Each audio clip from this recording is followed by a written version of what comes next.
kur le të themi bashkëshortja ka drejt të marrë masa dhe çfarë masash mund të marrë? Dhe ajo ka mënyrat e veta dhe format e veta se si mund të shpreh pakënaqësinë.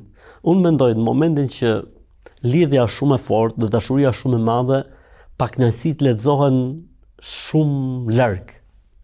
Si tha një herë Aisha, pejgamberi sa mi tha Aisha, si tha Aisha tha, unë e dita kur je i mërzit prej meje, tha, dhe kur je e kënaqur me mua. I tha Aisha, po si e kupton ti o pejgamberi i Zotit? Do të thonë Aisha nuk reagonte fare që të jepte shenja apo sinjala apo që se më ke mërzit fare. Po si reagonte Aisha? Reagonte Aisha kur ishte e mërzitur, thoshte pasha Zotin e Ibrahimit alayhis salam. Betohem në Zotin e Ibrahimit. Po Zoti i Ibrahimit dhe Zoti Muhammed dhe Zoti Isait është i njëjti Zot. Kurse kur ishte e kënaqur me pejgamberin e selam, thoshte pasha Zotin e Muhammedit. E tha Aisha, unë e dita kur je ti tha e mërzitur me mua dhe kur je ti e kënaqur me mua. Tha si?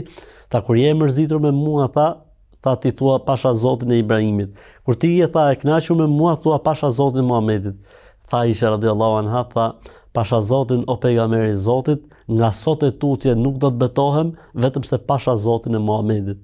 Pra përdisa ma kape sekretin, nuk dua që të kuptosh ti asnjëherë se unë jam e mërzitur prej teje. Pra, pse ndodhi kjo faktikisht se dashuria dhe lidhja atyre ka qenë aq e lartë, saqë lexoheshin gjërat pa u deklaruar, pa u thënë.